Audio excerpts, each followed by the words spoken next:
في أحسن تقويم ثم رددناه أسفل سافلين.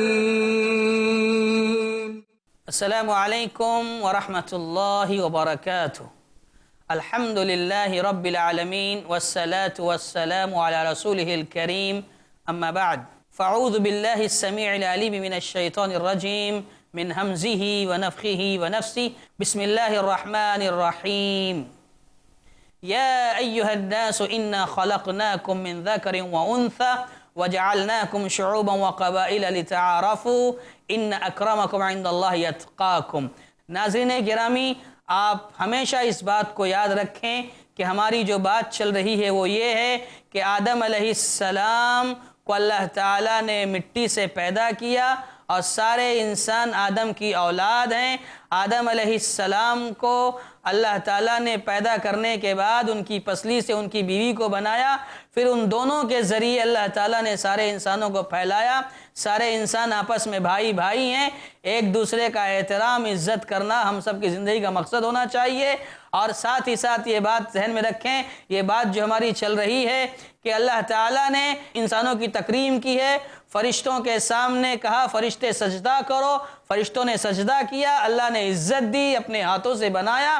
اور یہ عزت باقی رکھنے کے لیے جو تعلیمات، جو حکامات، جو اوصاف اللہ تعالیٰ نے بتائے ہیں، اللہ کے نبی صلی اللہ علیہ وسلم نے جو تعلیمات دی ہیں، ان پر عمل پیرا ہونا، انہیں اختیار کرنا، ان پر چلنا، یہ ہماری عزتوں میں چار چاند لگائیں گے، ہماری بلندی ہوگی، ترقی ہوگی. اور وہی بات ہماری چل رہی ہے. گزشتہ نشست میں ہم نے آپ کے سامنے یہ بات رکھی تھی کہ اگر ہم چاہتے ہیں کہ اللہ تعالیٰ ہمیں عزت دے تو ہمیں علم سے جڑنا ہوگا، علم حاصل کرنا ہوگا، شریعت کا علم ہمیں سیکھنا ہوگا، دین کا علم ہمیں سیکھنا ہوگا. یہ ہم سب کے لیے ضروری ہے، لازم ہے. اور یہ علم جو ہے انسان کو بلندی دیتا ہے. ایک قدم آگے بڑھ کر کہوں کہ علم صرف دین کا نہیں، اگر آدمی دنیاوی علوم بھی حاصل کرے لیکن ساتھ ساتھ دین کا علم بھی ہو، تربیت ہو، دینی اسلامی تربیت ہو، تو وہ علم اس کو انشاءاللہ فائدہ پہنچائے گا. لیکن ضرورت اس بات کی ہے کہ ہم علم سے جڑیں اور ساتھ ہی ساتھ اسلام کی روشنی میں زندگی گزاریں، اسلامی تربیت سے جڑ کر رہیں، تب جا کر کے ہمارا علم ہمیں فائدہ پہنچائے گا. اور اللہ کے نبی صلی اللہ علیہ وسلم نے کہا ہے، دعا کی ہے اللہ تعالیٰ سے اور سکھائی ہے کہ اللہ سے دعا کرو، اللہم انی اسألک علما نافعا، کہ ہمیں ایسا علم نصیب فرما جو فائدہ مند ہو. ایسا علم اللہ تعالیٰ سے مانگو. تو ناظرین، علم ہے انسان کو عزت عطا کرتا ہے، ترقی دیتا ہے. ہم نے مثالیں کئی دی آپ کے سامنے رکھی. ایک بات یہ بھی سمجھ لیں آپ کہ علم جو انسان کو عزت دیتا ہے، ترقی دیتا ہے، سبحان اللہ، کیسی عزت دیتا ہے کہ عمر بن عبدالعزیز رحمۃ اللہ علیہ کے پاس ایک وفد آیا اپنے مسائل کو لے کر کے. اب مسئلہ یہ آیا سامنے کہ امیر المومنین ہیں، بڑے عہدے پر فائز ہیں، بڑا مقام ہے ان کا. اب جو وفد تھا اس میں کئی لوگ تھے. اب وہ سب تو ایک ساتھ بات نہیں کر سکتے تھے. ان میں سے بات کون کرے، کس کا انتخاب کیا جائے، کون جا کر بات کرے، وہ سوچنے لگے. تو سب نے طے کیا، ایک شخص کو منتخب کیا، اور وہ شخص بلکہ یہ سمجھیے کہ اس وفد میں سب سے چھوٹا، سب سے کم عمر کا لڑکا تھا. اس سے کہا گیا کہ آپ امیر المومنین سے کلام کریں، بات کریں. کیوں اسے منتخب کیا لوگوں نے؟ اس لیے کہ اس کے پاس علم تھا، بات کرنے کی صلاحیت تھی، ادب سے، عزت سے، احترام سے بات کرنے کا ہنر اس کے پاس تھا. علم کی وجہ سے اسے منتخب کیا گیا کہ آپ بات کرو امیر المومنین سے. اب جب یہ بچہ، یہ لڑکا آگے بڑھا بات کرنے کے لیے، تو امیر المومنین کی زبان سے یہ جملہ نکلا، وفد والوں سے کہا کہ چاہیے کہ تم میں جو بڑی عمر والا ہو وہ آ کر مجھ سے بات کرے. اس لڑکے نے کہا، امیر المومنین معاف کیجئے، اگر بات عمر کی ہے، جواب سنیے کتنا پیارا جواب دیا علم کی روشنی میں. اس لڑکے نے کہا، بات اگر عمر کی ہے کہ جس کی عمر زیادہ ہے وہی آ کر آپ سے بات کرے، اور اگر عمر کی بنیاد پر ہی سارے معاملات ہوں گے تو امیر المومنین آپ سے زیادہ عمر والے بھی یہاں پائے جاتے ہیں، تو امیر ان کو ہونا چاہیے تھا، آپ کو نہیں ہونا چاہیے تھا. جانتے ہیں آپ کتنی بڑی بات؟ یعنی علم ہے جو امیر المومنین کو امیر بنایا، اور علم ہی ہے جو اس لڑکے کو ان لوگوں میں ممتاز کر کے ان سے بات کرنے کا موقع فراہم کیا گیا۔ جانتے ہیں نا، یہ علم ہے جو انسان کو عزت دیتا ہے، ترقی دیتا ہے۔ اسی طریقے سے ہم آپ کو بتائیں کہ ہمارے جو اسلاف گزرے ہیں، ہمارے جو سلف ہیں، ہمارے جو علماء، سبحان اللہ، آج ان کا نام ایسا زندہ جاوید ہے کہ آج بھی ان کا نام تاریخ میں، کتابوں میں لیا جا رہا ہے، علماء کے درمیان، اہل علم کے درمیان ان کا نام زندہ۔ یہ شیخ الاسلام ابن تیمیہ رحمۃ اللہ علیہ، یہ ابن قیم رحمۃ اللہ علیہ، یہ امام بخاری رحمۃ اللہ علیہ، امام مسلم رحمۃ اللہ علیہ، امام ترمذی رحمۃ اللہ علیہ، امام داؤد رحمۃ اللہ علیہ، امام نسائی رحمۃ اللہ علیہ، امام ابن حبان رحمۃ اللہ علیہ، ایسے کتنے ائمہ علماء گزرے ہیں، امام ابو حنیفہ رحمۃ اللہ علیہ، امام احمد بن حنبل رحمۃ اللہ علیہ، امام شافعی رحمۃ اللہ علیہ، امام مالک رحمۃ اللہ علیہ، ایسے بڑے بڑے علماء جن کا نام آج امت بڑے ادب سے لیتی ہے، ان کی عزت کرتی۔ ایک لمبی لسٹ حدیث کے راوی ہیں، بڑے بڑے علماء، آج ان کا نام روشن ہے، زندہ ہے، اللہ نے انہیں بلندی دی ہے، عزت دی۔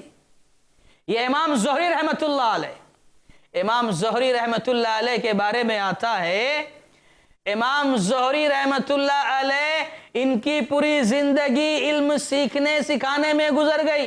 حدیث کا علم حاصل کرتے، مدینے کی گلیوں میں گھومتے رہتے، جس کسی کے پاس حدیث مل جاتی اسے حاصل کرنے کی کوشش کرتے۔ امام زہری رحمت اللہ علیہ حدیث سیکھنے کے لیے، حدیث لینے کے لیے بڑی محنت، بڑی کوشش کرتے رہے، یہاں تک کہ ان کے گھر میں جو لائبریری تھی، جو کتابیں تھیں، اتنی زیادہ مقدار میں تھیں کہ وہ اکثر و بیشتر اوقات اپنی لائبریری میں گزارتے تھے، اپنی لائبریری میں گزارتے تھے، ہمیشہ حدیث پڑھنے، پڑھانے، مطالعہ کرنے، علم سیکھنے سکھانے میں لگا دیتے تھے۔ آج ان کا نام زندہ جاوید محدث ہیں، وہ حدیث کے راوی ہیں، امام زہری رحمت اللہ علیہ۔ یہ امام مسلم رحمت اللہ علیہ، سبحان اللہ، علم حدیث کے ایسے دیوانے، حدیث کا علم والے ایسے، سبحان اللہ، اللہ اکبر، کہ ایک حدیث کی تحقیق کر رہے ہیں، ایک حدیث چھان پھٹک میں لگے ہوئے ہیں، اتنے منہمک ہیں، اتنے کھو گئے ہیں کہ ان کے بغل میں کھجوروں سے بھری ایک ٹوکری رکھی ہوئی ہے، کھجور بھی کھاتے جا رہے ہیں، مطالعہ بھی کر رہے ہیں، کھجور بھی کھا رہے ہیں، علم بھی حاصل کر رہے ہیں، پڑھتے جا رہے ہیں، پڑھتے جا رہے ہیں، کھجور کھاتے جا رہے ہیں، انہیں پتہ بھی نہیں چل سکا کہ کتنی کھجوریں کھا لی، اتنی زیادہ کھجوریں کھا لی کہ وہ کھجور ان کی موت کا سبب بن گئی، انتقال ہو گیا ان کا۔ کیسے لوگ تھے دیکھو، علم حدیث حاصل کرنے والے، اللہ اکبر۔ تو ساتھیو، علم ہے جو انسان کو عزت دیتا ہے، بلندی دیتا ہے۔ ہارون رشید کے زمانے میں عبداللہ ابن مبارک رحمۃ اللہ علیہ رقہ تشریف لائے۔ رقہ جب آئے، لوگوں کے اندر چرچا ہوا کہ ایک بہت بڑی شخصیت، عالم دین عبداللہ ابن مبارک رحمۃ اللہ علیہ آ رہے ہیں۔ پورا کا پورا رقہ، اہل رقہ، سارے کے سارے لوگ ان سے استفادہ کرنے کے لیے، ان سے فیض یاب ہونے کے لیے، ان کے استقبال کے لیے اپنے گھروں سے نکل گئے۔ اتنا مجمع کہ ان کے پیر جب زمین پر چل رہے تھے تو دھول مٹی، گرد و غبار، پورا ماحول مقدر ہو گیا۔ دھول مٹی کی وجہ سے کتنے لوگوں کے چپل، جوتے ٹوٹنے لگے۔ کس لیے؟ اس لیے کہ امام عبداللہ ابن مبارک رحمۃ اللہ علیہ تشریف لا رہے ہیں، ان کے علم کی وجہ سے لوگ ان سے ملاقات کرنے کے لیے، ان کو عزت دینے کے لیے آگے بڑھے۔ یہ علم کی شان ہے، یہ علم کا مقام ہے، جو علم انسانوں کو اکٹھا کرتا ہے، جمع کرتا ہے۔ یہ عزت تھی عبداللہ ابن مبارک رحمۃ اللہ علیہ کی۔ ناظرین، ایک اور نام ہے ہماری تاریخ میں، اسلاف کی زندگی میں، جنہوں نے بہت محنت کی، علم حاصل کیا، بہت کوششیں کی، لیکن ہم وقت سے مجبور ہیں۔ وقت ہو چکا ہے چھوٹے سے بریک کا۔ بریک کے بعد انشاءاللہ ہم آپ کے سامنے بات رکھیں گے، لیکن اس بات کو یاد رکھیں کہ ہم سب علم اس لیے حاصل کریں گے کہ اللہ تعالیٰ نے جو ہمیں عزت دی ہے، تکریم کی ہے، وہ تکریم و عزت ہماری باقی رہے۔ اللہ تعالیٰ سے دعا ہے کہ اللہ تعالیٰ ہمیں اس پر عمل کرنے کی توفیق عطا فرمائے۔ آپ کہیں مت جائیے، ہماری بات ابھی ادھوری ہے، ہم بریک کے بعد انشاءاللہ پھر حاضر ہوتے ہیں اور آپ سے گفتگو کریں گے۔ تب تک کے لیے رخصت چاہتے ہیں۔ السلام علیکم ورحمۃ اللہ وبرکاتہ۔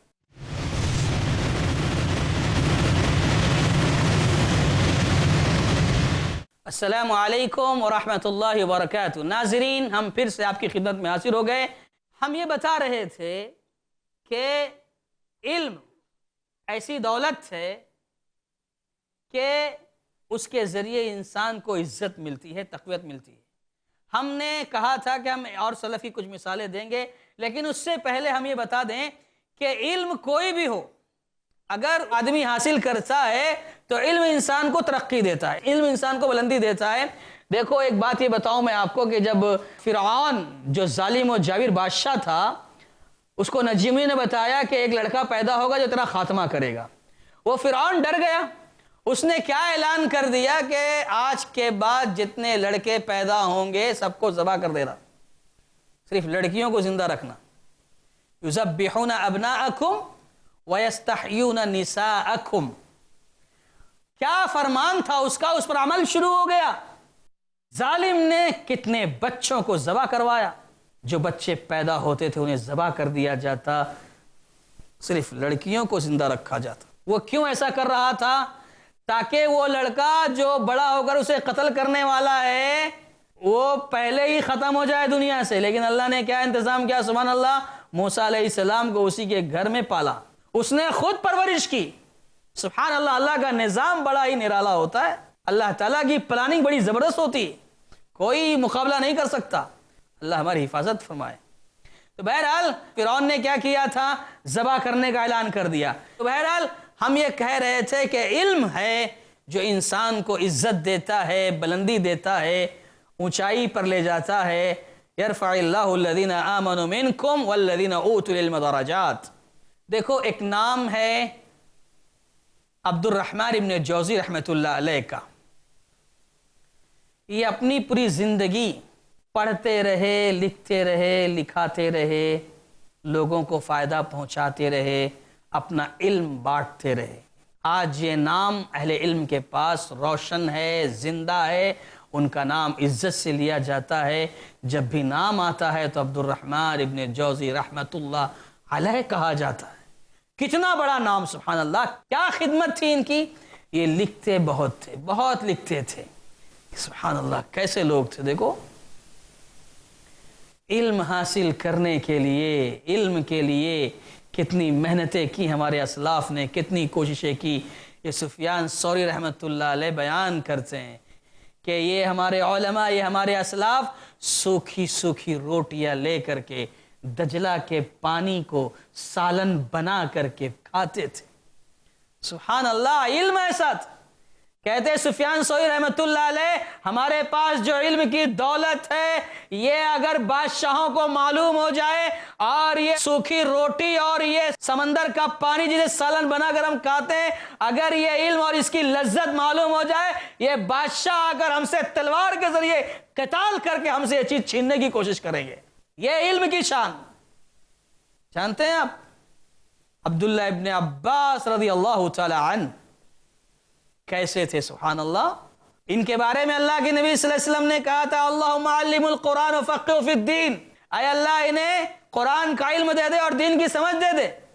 یہ عبداللہ ابن عباس رضی اللہ تعالیٰ عنہ کو جب معلوم پڑتا کسی کے پاس کوئی حدیث ہے، فوراً جاتے اس کے گھر پر، دروازہ بند ہوتا تو ایسا نہیں کہ دروازہ کھٹکھٹاتے، ہو سکتا ہے اندر آرام کر رہے ہوں، کسی کام میں مشغول ہوں، میری وجہ سے ان کو تکلیف پہنچ جائے گی، تو کیا کرتے، دروازے کے بغل میں بیٹھ جاتے۔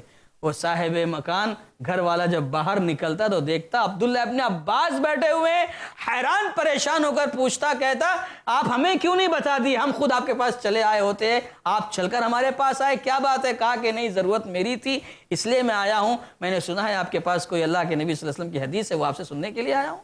دیکھیں آپ عبداللہ ابن عباس کیسے علم والے تھے، سبحان اللہ، کیسی طلب تھی، کیسا علم حاصل کرتے تھے۔ اللہ تعالیٰ نے انہیں اس لیے عزت بخشی ہے۔ ایک نام اور ہے جو میں آپ کے سامنے پیش کرنا چاہ رہا ہوں وہ ہے بقی بن مخلد رحمۃ اللہ علیہ.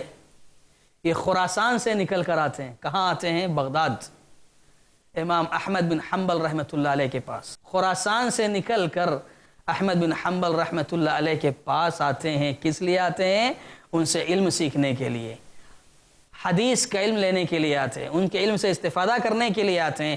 لیکن جب وہاں پہنچتے ہیں تو معلوم ہوتا ہے کہ ظالموں نے امام احمد بن حنبل رحمۃ اللہ علیہ کو بیڑیوں میں جکڑ دیا ہے، قید کر دیا ہے. خلق قرآن کا فتنہ اٹھا تھا کہ قرآن مخلوق ہے، جبکہ امام احمد بن حنبل رحمۃ اللہ علیہ اپنے علم کی بنیاد پر موقع پر ڈٹے ہوئے تھے. کہا کہ نہیں، قرآن مخلوق نہیں ہے، قرآن اللہ کا کلام ہے. ظالموں نے بیڑیوں میں جکڑ دیا تھا. اللہ اکبر. بیان کیا جاتا ہے کہ امام احمد بن حنبل رحمۃ اللہ علیہ پر ایسے کوڑے برستے تھے کہ اگر وہ کوڑا کسی ہاتھی پر برسایا جاتا تو ہاتھی بھی برداشت نہ کر سکتا، چنگاڑ اٹھتا. یہ تکلیف اٹھانی پڑی امام احمد بن حنبل رحمۃ اللہ علیہ کو. آپ اپنی زندگی کے آخری ایام میں ہمیشہ دعا کرتے تھے، رحم اللہ ابا الہیثم، رحم اللہ ابا الہیثم. ابو الہیثم کے لیے رحمت کی دعا کرتے. آپ کے بیٹے پوچھتے، ابا جان یہ کون سا خوش نصیب شخص ہے کہ آپ جیسا آدمی اس کے لیے دعا کر رہا ہے کہ رحم اللہ ابا الہیثم؟ کون سا ایسا نیک بندہ ہے جس کے لیے آپ دعا کرتے ہیں؟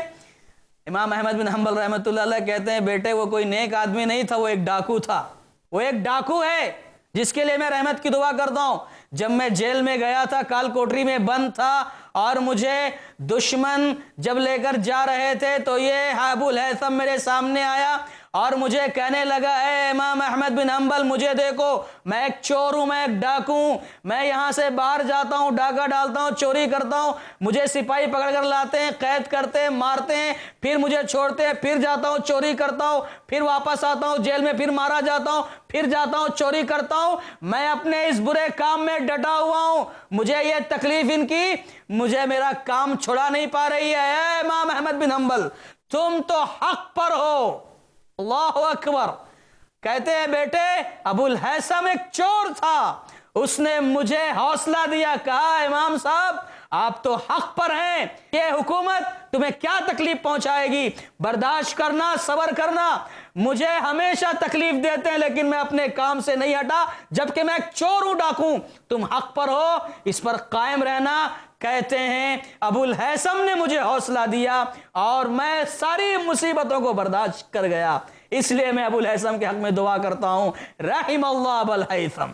ناظرین غور کریں، یہ ہمارے علماء تھے جنہوں نے علم حاصل کیا، ان کا نام بڑی عزت سے لیا جاتا ہے. میں کہہ رہا تھا بقی بن مخلد آئے امام احمد بن حنبل سے علم سیکھنے کے لیے، دروازے ان کے گھر کے پاس پہنچنا چاہ رہے ہیں لیکن لوگوں نے بتایا کہ پولیس کا پہرا ہے، دور دور سے ان کو دیکھ رہے ہیں، نظر بند کیا گیا ہے.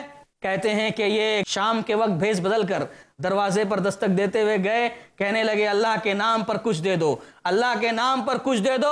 ایسی دھیرے دھیرے امام احمد بن حنبل رحمۃ اللہ علیہ کے دروازے کے پاس پہنچے، وہاں پر دروازے کو نوک کیا، کہا اللہ کے نام پر کچھ دے دو. امام احمد بن حنبل رحمۃ اللہ علیہ باہر نکلے، پوچھا کیا بات ہے؟ کہا کہ میں خراسان سے آیا ہوں، بقی بن مخلد ہوں، میں آپ کے پاس علم حاصل کرنے کے لیے آیا ہوں، مجھے کچھ سکھاؤ. امام احمد بن حنبل کہتے ہیں کہ آپ کو پتہ ہونا چاہیے کہ میرے ساتھ بڑے مسائل ہیں، میرے اوپر پابندی لگا دی گئی ہے، میں کسی کو کچھ سکھا نہیں سکتا. کہا کہ آپ کے پاس میں جس طرح آج ایک بھکاری کے لباس میں آیا ہوں، ہاتھ میں کچکول لیے بھیک مانگتا ہوا آیا ہوں، ایسی روز آیا کروں گا. ایک آدھا منٹ، ایک منٹ جب بھی میں آپ کے سامنے ایسے آؤں، صدا لگاؤں اللہ کے لیے کچھ دے دو، آپ کے پاس جو بھی علم ہوگا مجھے اس آدھے ایک منٹ میں دے دینا. سبحان اللہ. یہ لوگ تھے جو اپنا وقت کیسے استعمال کرتے تھے علم کے لیے. تو ناظرین ہمارا وقت ختم ہو چکا ہے لیکن ہم یہ آپ سے بتانا چاہ رہے ہیں کہ یہ علم ہے جس کے ذریعے اللہ تعالیٰ عزت بخشتا ہے. اور یاد رکھیں کہ آدم علیہ السلام کو جو اللہ تعالیٰ نے مٹی سے پیدا کیا، اور مٹی سے پیدا کرنے کے بعد ان کی بیوی کو ان کی پسلی سے پیدا کیا، یہی وہ آدم علیہ السلام ہیں جن کو اللہ تعالیٰ نے فرشتوں پر فضیلت دی۔ کیوں؟ وَعَلَّمَ آدَمَ الْأَسْمَاءَ كُلَّهَا، اللہ نے آدم علیہ السلام کو علم سکھایا۔ تو یہ علم ہے جو آپ کو بلندی دے گا، عزت دے گا۔ اگر آپ چاہتے کوئی عزت بنی رہے تو علم حاصل کرتے رہو۔ اللہ تعالیٰ سے دعا ہے کہ اللہ تعالیٰ ہم سب کو جو باتیں کہی جاتی ہیں، سنی جاتی ہیں، اللہ اس پر عمل کرنے کی توفیق عطا فرمائے۔ ناظرین، باتیں بہت ساری باقی ہیں، آپ سے گزارش ہے کہ آپ سلسلہ توڑیے مت، آپ دیکھتے رہیے۔ ہم انشاءاللہ پھر آپ سے ملاقات کریں گے، تب تک کے لیے رخصت چاہتے ہیں۔ السلام علیکم ورحمۃ اللہ وبرکاتہ۔ وَلَقَدْ خَلَقْنَا الْإِنسَانَ مِنْ صَلْصَالٍ مِنْ حَمَإٍ مَسْنُونٍ